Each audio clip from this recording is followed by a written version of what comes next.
Chapter 3. Self-reflection and opportunities in shaping one's destiny. One of the simplest yet hardest things is about ourselves. It is so close to us that we often overlook how we truly are. Uncle wants to point out to us clearly that we know very little about ourselves. Let's consider ourselves for a moment, just a simple reflection. Who can tell Uncle how our normal breathing is? How do we breathe? It's not just about saying to Uncle that we breathe in and out, or out and in. Let's pause and contemplate for a moment. How do we breathe? Let's begin.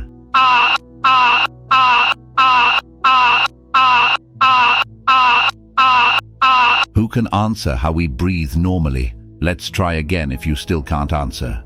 Let's start, shall we? Can you answer or not? It depends on how much you try to perceive and remember the different states that occur within us. Slowly, in our thoughts, in our minds, what happens together with our breath. Take your time to observe it once again. Gather as many details as possible about what happens to us. It will help to compare with what Uncle is going to explain.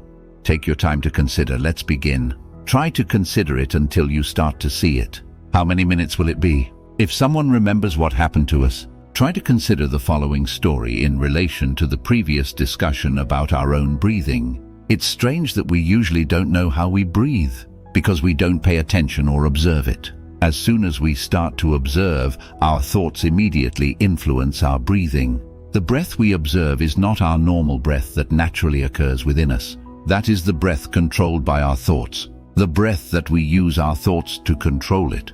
The breath becomes a servant of our thoughts. For as soon as we observe our thoughts, they control the breath. Conscious thoughts enter and engage. Why do we think to control the breath in such a way? It is because our knowledge confines our thinking in that manner.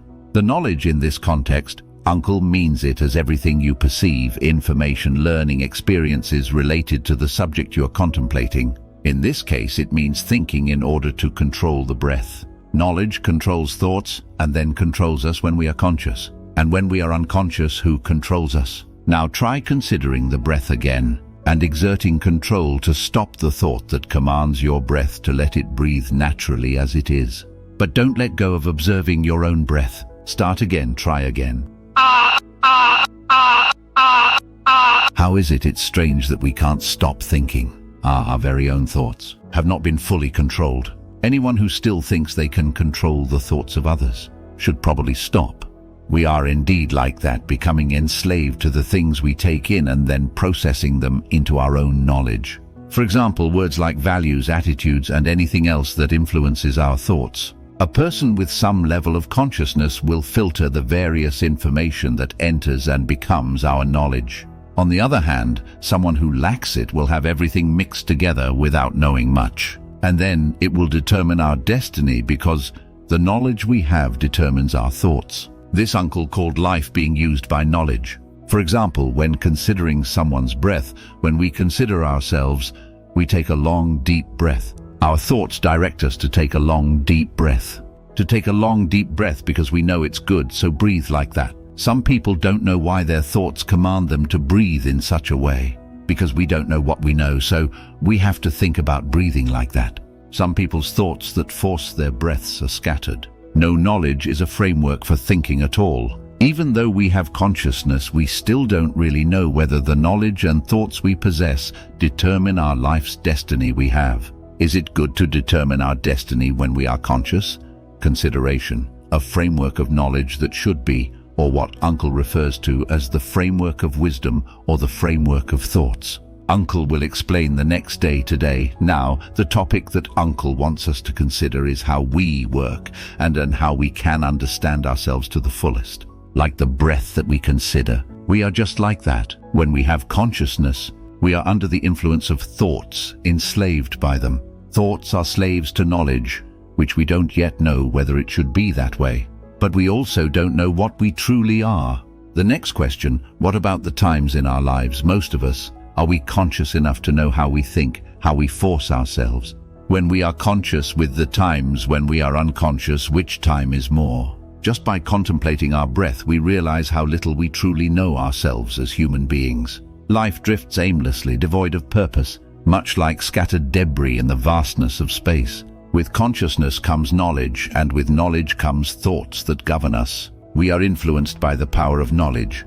Without consciousness, we remain oblivious to our true nature. For instance, just as we do not know what our own breath is, one thing Uncle knows is that the teachings of the Buddha's Dharma grant us freedom, freedom of the body, freedom of thoughts, and spiritual freedom. There are no snares to bind us. Various forms of freedom talk about each other. Let's continue to contemplate further. How do we come to know? How do we understand ourselves? Let's revisit the contemplation of the breath once more, slowly, slowly, until we cannot go any slower. At the beginning of our contemplation, before our thoughts command our breath is just our normal breath. Similarly, before our thoughts intervene, we are simply ourselves, not our thoughts.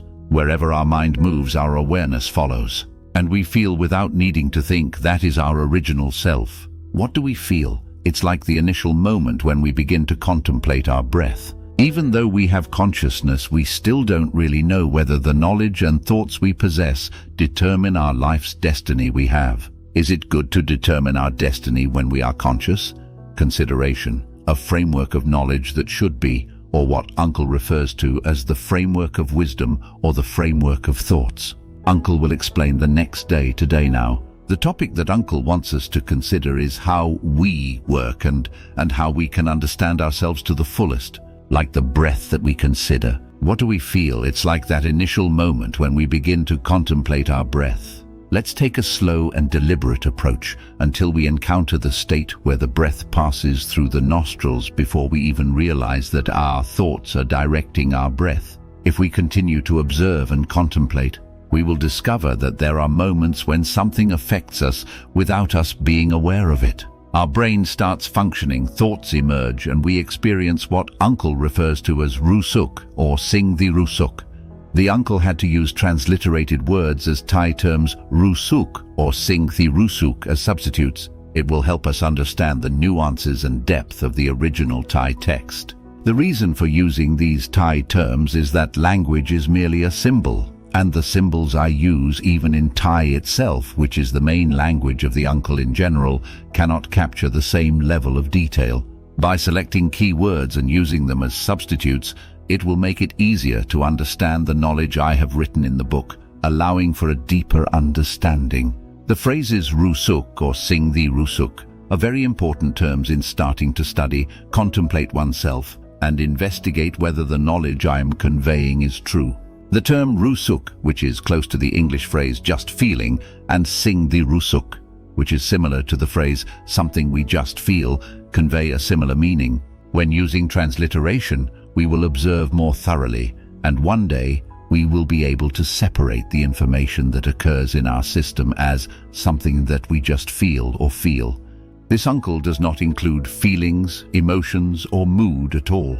That's precisely why the signal comes out clearly before going through the thought process, and then we can consider reading about them in other books. Rusuk or sing the rusuk can be likened to the average of our mental desires, defilement of our mind's oscillation in response to the influences of the environment that typically affect us. That tremble according to the state of the environment that affects. That normal human beings like us are able to catch up in a timely manner how we truly are. In the beginning, we don't have to delve into the stage of how our minds ripple or how our mental states fluctuate. Our defilements in each moment, what is our mind like? It's as simple as knowing what rusuk or sing the rusuk is. For the children studying with Uncle, Uncle will distribute 2 pills to help them familiarize themselves with their own selves before moving on to the next stage of self-discovery. It serves as a precursor to defining their life's path, preceding the journey of seeking the meaning of life for each individual. The 2 pills were: first pill, don't lie to yourself. Second pill, don't deny what is your sing the rusuk. Note, it doesn't mean to act based solely on what we rusuk, but rather not to deny our sing the rusuk. What we need to practice is not to rush ourselves to the point where we do things without being aware of what we rusuk or what is your sing the rusuk. We should reflect frequently and keep taking those 2 pills every time we become aware of ourselves. After a while, we will finally start to know ourselves. At least, we will become familiar enough with ourselves to have a chance to free ourselves from being slaves to our own thoughts. The repetitive thoughts we think shape our behaviors. The repetitive behaviors we engage in form our habits. The habits we repeatedly practice define our character, and the character we consistently exhibit determines our destiny in life. It is the teaching of Luang Pu Cha, who used to say, "If uncle remembers correctly, in the beginning we may feel slower in recognizing our actions compared to how we feel afterward." For example, stepping on our mother's heart or someone we love, it took us a month to realize what we had done. After waking up too late, we have to take the 2 pills to discover why we acted that way, because we want to understand what we were seeing the rusuk. Keep practicing. The more we practice, the quicker we will rusuk, and we will feel faster until we can know sing the rusuk in every moment we breathe as we desire to know it. If our thoughts slow down, the more aware we become, our awareness becomes more refined, and we will feel more sensitive. We will get to know ourselves faster.